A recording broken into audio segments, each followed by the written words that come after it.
All right, hey, welcome to the Dish Podcast. My name is Mark, and this is 小南 and this is James Hart. hi James Hart. James, we're talking about food waste and food loss, and you are working for Food Rescue US.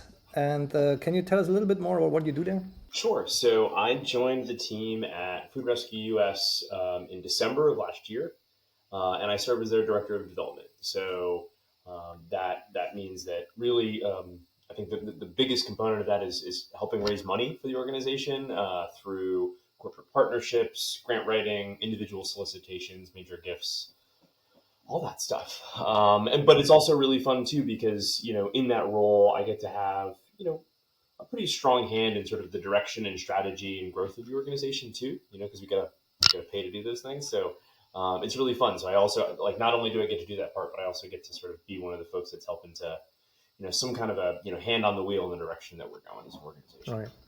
So Food Rescue US is a company, or it's like an NGO that really tries to get potential food waste or food loss that is lost, especially with retailers. That's the way I understand it. That's one of the main things you guys working with on restaurants, to like places where food is needed. Yes. Does that summarize what Food Rescue US does? Yeah. I mean, a little more detail would be to simply say that we have a proprietary app that we use that helps us connect food donors, which in our case, the majority of our food retailers, as you pointed out, restaurants, grocery stores, and so we also do like some farmers markets and things like that too. But really anywhere where food is coming out of. But we use our proprietary app to, in most cases, with volunteers, actually coordinate getting that surplus food picked up and delivered locally. And then I think that's another big part to mention too, is that we're not bringing this food across the country. The process we use we call direct transfer. So that means folks are literally showing up often to the same grocery store they do their grocery shopping at, and they're bringing it to a nonprofit social service agency, often quite literally down the street. And we do that at no charge. We do that for free. So we're helping the organizations that are already in your communities, feeding folks, get more food to feed more folks.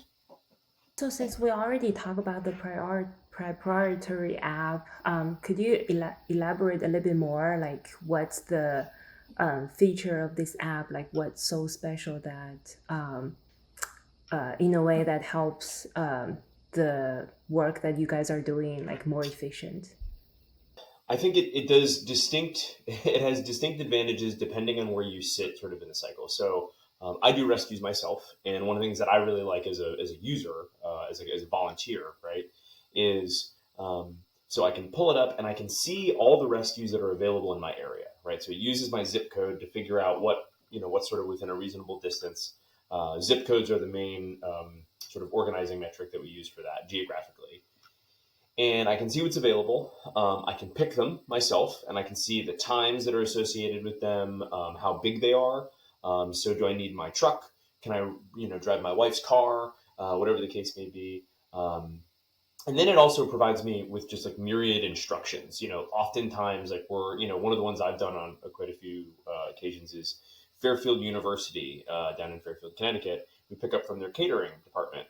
To figure out what like loading dock I'm supposed to go to is not on like a Google Maps. So what's great is that in there I can see what time I'm supposed to go, the contact number of someone there if I get lost or stuck or don't know what to do. And then it tells me where I'm bringing it to. So I can see if that rescue is convenient for me in terms of like my schedule, if it's easier for me to do a shorter rescue where I'm bringing something down the street, or if I have more time. So as a volunteer, it really gives me a ton of autonomy to pick what makes the most sense. That sounds super cool because I feel like efficiency is really the key when you rescue food, because you don't want like the coordination process, you don't want it to take too much of the effort and time in the team so that you like waste like, I don't know, crucial time. And it's obviously pretty important work that you guys do. So I have a few questions around this. So the first is,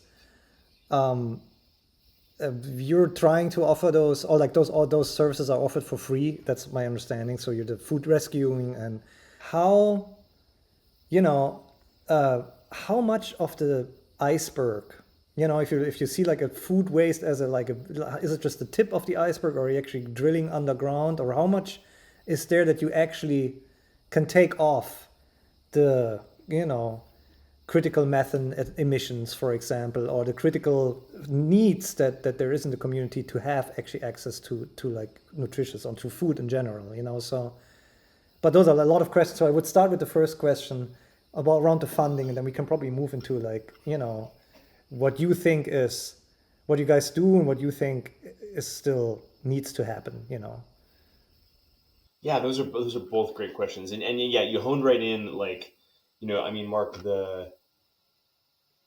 because our model is volunteer driven in many cases, although there are some exceptions to that I can talk about a little later. But so we've got about 26,000 folks that are registered in our app as volunteers. I would say closer to like 8 or 9,000 are the folks that are actually doing the majority of the heavy lifting. Some of those folks are folks of that 26,000 are just folks that have signed up, maybe haven't done one yet. Or maybe folks that maybe did a one-off, their friend convinced them to, do one with them, that kind of thing. But yeah, it's about 8,000 or so that are doing, the lion's share of that.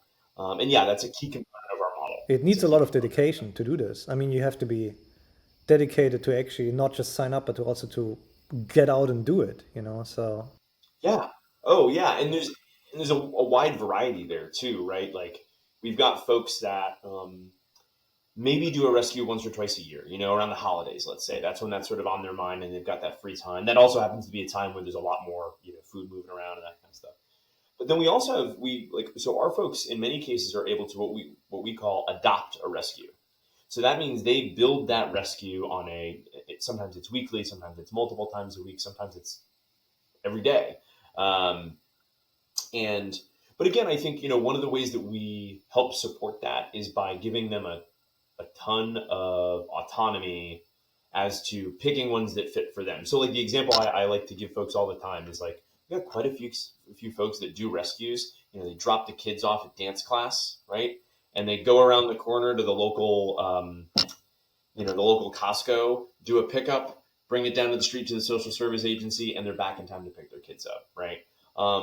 There are others that are a lot more involved. And yeah, I mean, some of the folks that do some of those on a regular basis, I mean, they give an enormous amount of themselves to this process. And it's a key component for sure. In terms of how we pay for that, that the real benefit of that is that it allows us to scale the work that we do really efficiently from a financial standpoint. But it does mean that like with the exception of a little bit of revenue that we derive from licensing our software to some organizations, the lion's share of our software, the lion's share of our revenue all comes from philanthropy. So grants, individual donors, and corporate partners, corporate sponsors. yeah, so I think for our listeners, I think it's pretty important to understand how involved like food rescue on the level you're doing it actually is, because it's not like something that you can schedule and you can just put a truck, like take an 18-wheeler drive there or something. It depends a lot on flexibility and time of volunteers to get this done. I think if you want to speak to that a little bit, I think that would be, maybe you can give an example of like a recent food rescue, if you have one where it was kind of like last minute, and what all was involved to get it from like the place where it came from to like the place where it needed to go. So I'll give you a really cool example that we just had happen, which is, so again, the vast majority of our rescues are pre-planned, they're scheduled, they're repetitive, right? So we got a call, I want to say maybe about 2 weeks ago, and this was actually through a trucking agency, and they had a tractor trailer basically full of cucumbers and tomatoes, and the recipient no longer wanted it. It was rejected, and which again, this happens way more than I would like to admit, or than I think probably any of your listeners even realize. And like the average like weight of a tractor trailer truck full of vegetables is about 38,000 pounds. It's a lot of vegetables, right? So we got a call, and this is like my favorite part of kind of the work that we do, where we can kind of like wave the flag and like rally the troops, so to speak. So we coordinated with a local public works department down in Norwalk, Connecticut, and they actually gave us use of a building, of like a covered building, like a big like warehouse style building, and they also gave us use of a forklift driver. And what we were able to do is coordinate directly through a combination of a bunch of our volunteers, as well as through directly with a bunch of our receiving agencies. So in this case, what's really cool is when we're able to give, let's say, a pantry or a soup kitchen, not just a car trunk load full of vegetables, but we say, hey, we can give you a whole pallet, right? Oftentimes they'll be able to come with their own truck. A lot of times they'll have small box trucks and that kind of stuff. But in a rescue like that, we were able to offload, I believe it worked out to 27 pallets worth of cucumbers and tomatoes in about 3.5 hours, to dozens of local social service agencies, again, through the help of volunteers that showed up and are like unloading stuff and loading trucks and all this stuff. Like, you often think food waste is like, oh, the leftovers at the grocery store or the restaurants, but actually it already happened before the food even get to the the recipients. So I think they're just like really beyond imagination. Like, so could you talk a little bit more about, like, so if this example you guys do often, like, how did it come across you guys, like, hey, this truck, a load of tomato and cucumbers are gonna go to the waste? That's a great question. So when we do large scale rescues like these typically don't come through our apps. We have a fantastic person on our team named Victoria Zapata who handles our national donations. So she's often working like directly with like large scale food producers, wholesalers, retailers, and also she's also ends up being responsible for a lot of the collaboration that we do with other food recovery organizations. And she's someone who, like, there are just literally hundreds and hundreds of people who know that if they've got a truck that's in, this area of the country, they can call Victoria and she can find somewhere for it to go that's not a landfill. So some of that is just good old fashioned, like, this organization has been at this work for almost 15 years. And I would say we generally have a really good reputation for an organization that's able to be responsive, and often is able to just figure it out. Right, like just make it work. So that brings up the other question that I had about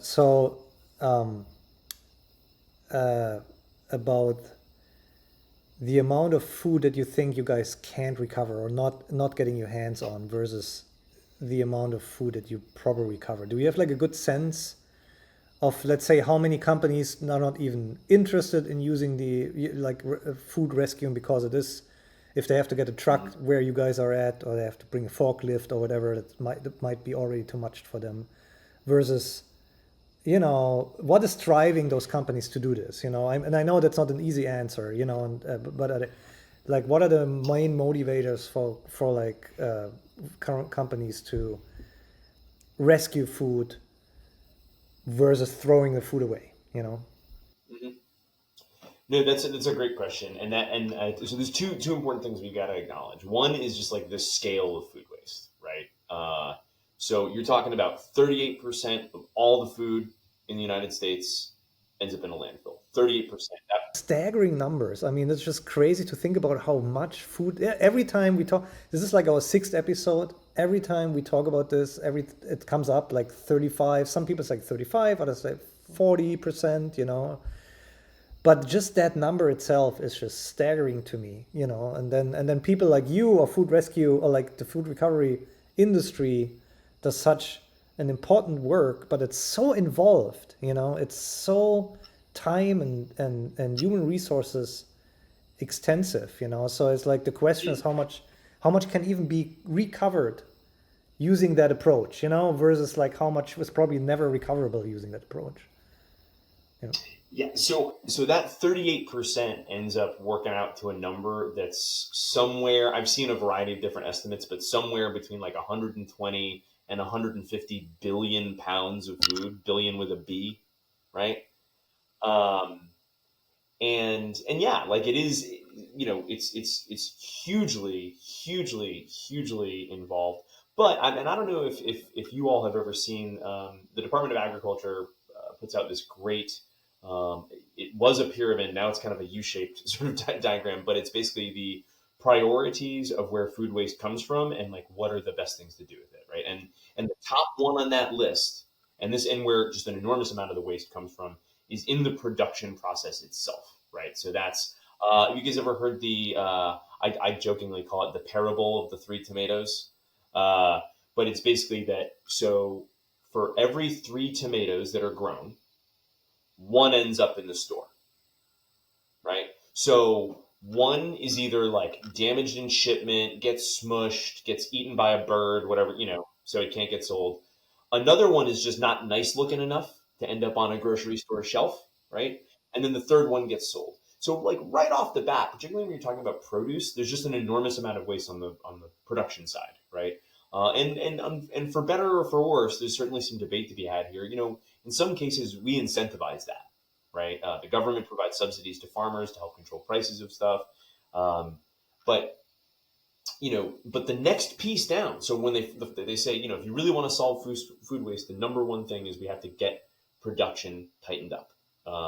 The next is food recovery and getting it to people who need more food to eat. Right. So where we fall at number two on the list. So that's a big filter catch, right? That's a big net that we've got to cast. And when it comes to the motivations of the food donors themselves, right? Again, we are working more with retailers than we are producers. Like we don't work as much. We very infrequently work directly with farmers, large scale bakeries, whatever. Um, the motivations are mixed. It's worth mentioning that like there are financial incentives, right? So I've worked in development for over 10 years. Managing all different kinds of donations are kind of my jam. It's what I teach at university. Uh, so when a grocery store, let's say, donates we'll use the example of like a basket of peppers, right? Um, they get to take a tax deduction for that donation. It's what's commonly referred to as a gift in kind. So they're giving you a physical object, not money, right? And then there's an assessment of the value um, of that basket of peppers, and it's usually based off of something close to its retail value.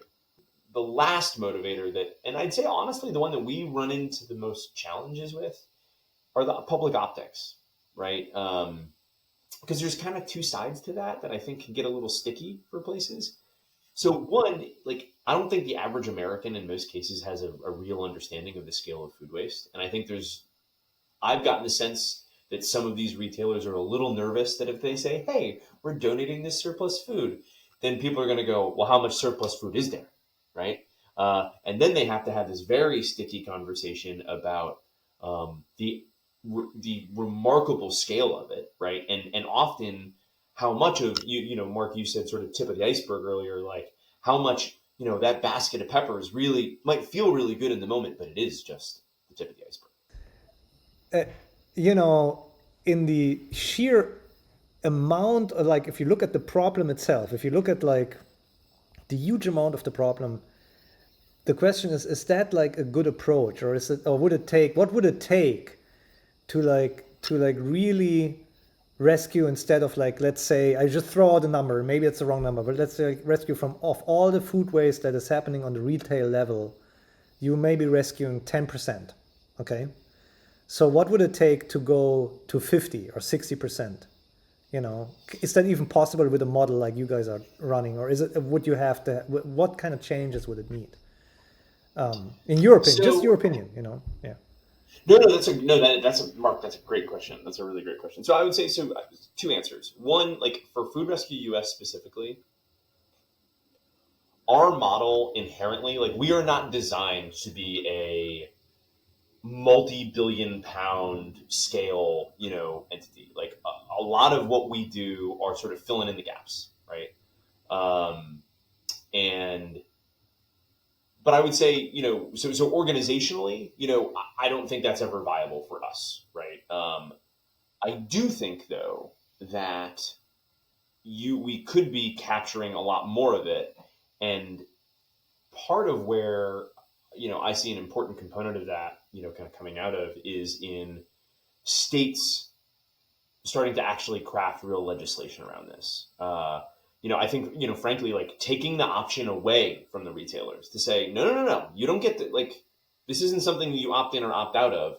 You need to be recovering a certain percentage of your food waste, and it doesn't have to just be in the form of food recovery, right? Like in terms of the work that we do, where we're getting safe, edible, healthy food to people.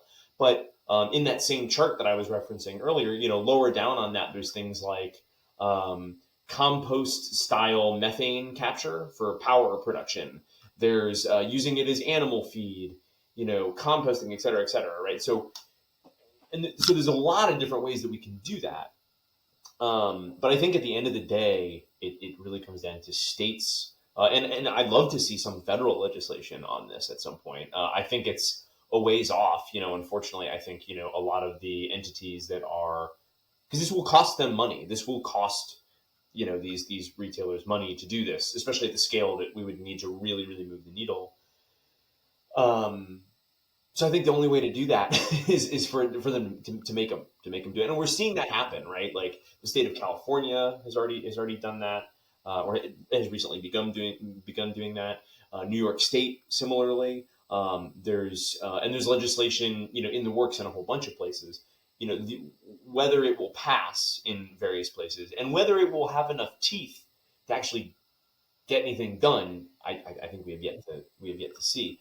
But yeah, no, I think at the end of the day, we need to not make it a choice. And then that's, and that's really focusing on that second tier, like you said, the post-production, reductions in food waste. It really comes down to the government putting some money where their mouth is.